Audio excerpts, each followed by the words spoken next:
Hi guys. Ooh, it's a rainy day, Matt. Do you want to show? Oh, it was pouring and now it's not. It was so dramatically Of course, crazy. it was horizontal. Yeah, it was nuts. Yeah.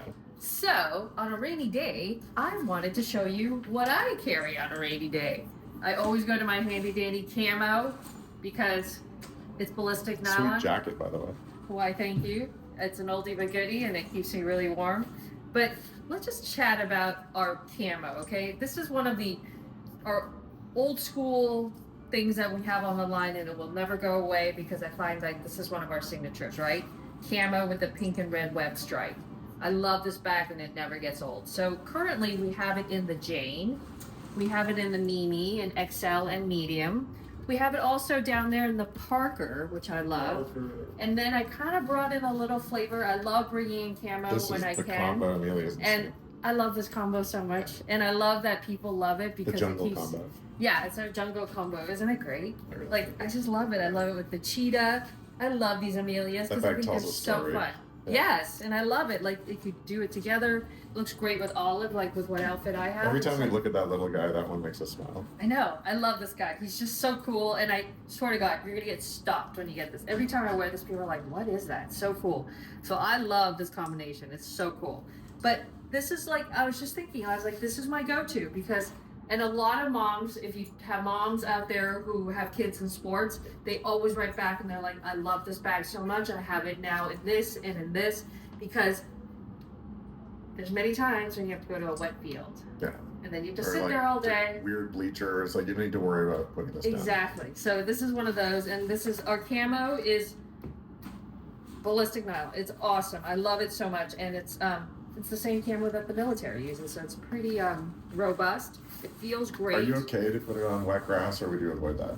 Yeah, I mean, you can. I just proceed with caution on anything. Like if there's mud or what if it's dirty? Like just make sure, right? Like, but this is nylon, so it's just great. But I just love that it's nylon, but then you can do other things with it. So anyways, that's what I wanted to chat about today. And then also, I'm sorry I've been lagging on my Substack, but I did add to my Substack yesterday. And I was talking about the inspiration behind the broken in leather, because I feel like the broken in leather has become, like the Camo, really a part of our DNA. It's a heritage broken in leather. And I was just looking around, and I think what's so remarkable, because January was sort of a challenging time for a lot of people. Oh, and by the way, I'll talk about the elderly packs we haven't forgotten about the fire. Like I think it's like people have low, like it's like, oh, it's done 2 weeks later, but we're still working with people and behind the scenes, and like, so we have these packs that are being packed. Really great PT family community people have sent in like things for elderly people, so like wipes and creams. So we have some packs ready to go, so if you have anybody who you think might need one, please DM me so we could send you one, because we have them and they're ready to go. I want to share that. But so we were talking about the broken leather because January has been a bit challenging. I cannot tell you how many people have DM'd me telling me that they are so happy they have their whether it's the Jack bag, their Charlie in the espresso, or this guy.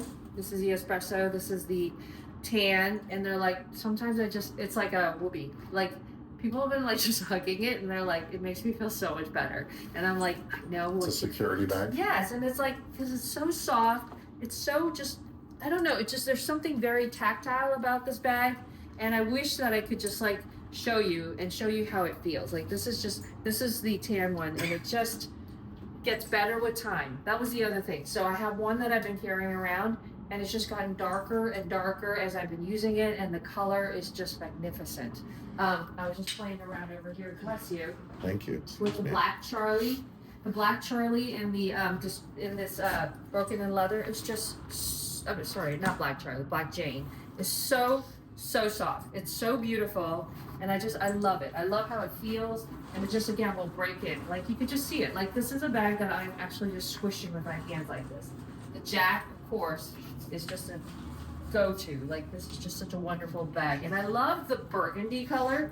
I feel like the burgundy, at first we thought, okay, the burgundy might just be a fall color, but burgundy has now become, I think, an all for sure year round, and I almost think that it's such a great actual pop of color for spring. So if you're not going for like a bright red, I think the burgundy is just like, it's so great. Like if you have like even a darker outfit on, just to have burgundy, I think it really brightens everything up.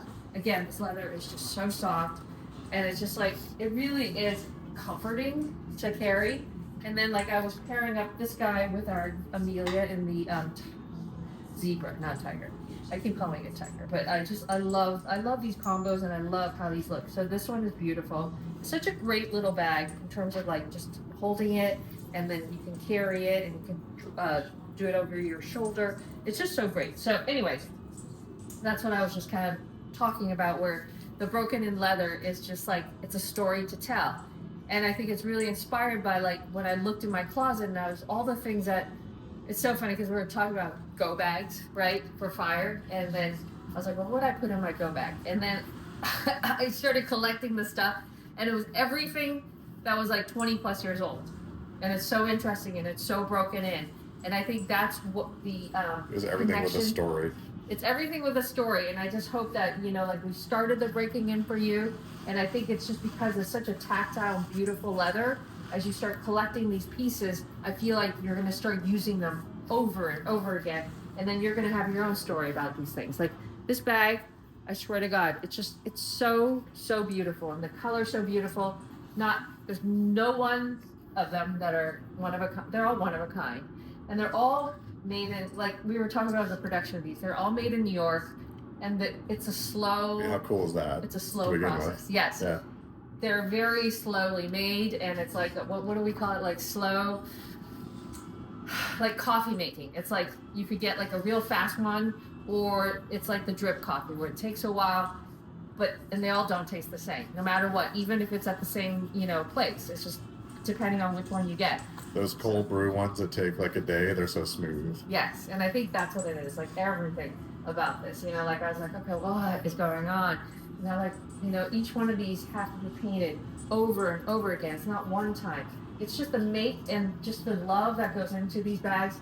It's just a beautiful story. And I really believe in making these beautiful pieces that when you get them, you really do, you'll see how much like it just feels so good. So I'll link to my Broken in Leather Substack today so you guys can read about the inspiration behind Broken in Leather. But I just hope that if you guys collect these pieces in this leather, that you guys start telling your own story, and you can really speak to it, and really, it's a bag that is like a sensory bag, right? So it's more than just a bag. You'll see what it's tactile, and then it's also comforting, and it's also really light. It's just all these things that are just like, wow, this is an amazing product. Like for me, like when I use that jack, I'm like, I cannot believe that I'm carrying this bag and I have this much stuff in it, and it feels like light. It doesn't feel like it's weighing me down. And then I feel like I'm also dressed when I'm at the airport, like, kind of nice, So it just it does all these things. And I think it's the same thing with the Charlie. Like, it's just so beautiful. Look at it. Anyways, I just hope that you guys will collect one of these pieces. And everyone should, it's like we have them also in the little tiny things, right? So if you're like, baby buddies. You're right. So I want to start maybe just with this guy. It's awesome. And you can hang these off of your bags. And I just feel like, it's just a wonderful, wonderful leather, and it just feels amazing. So that's it. What else is going on?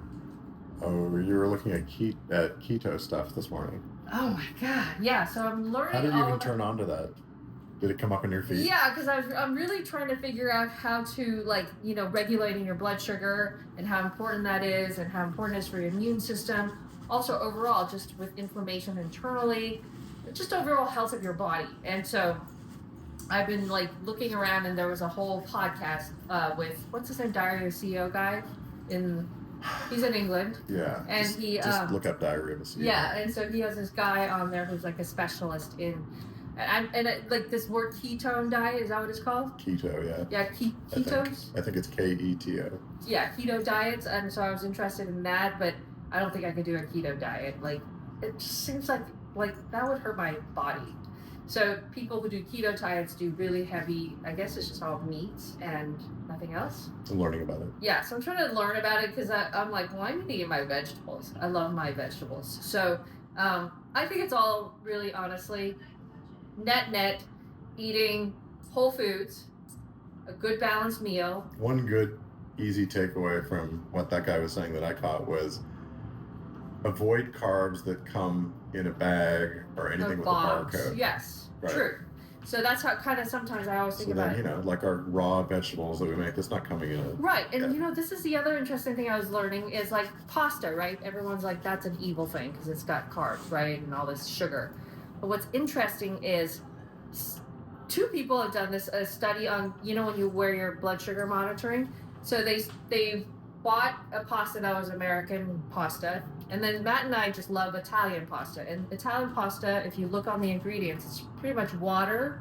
What's that flour? There's a particular type of flour. Yeah.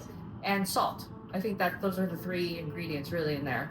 And sometimes not even salt. Yeah, so it's like really, really clean.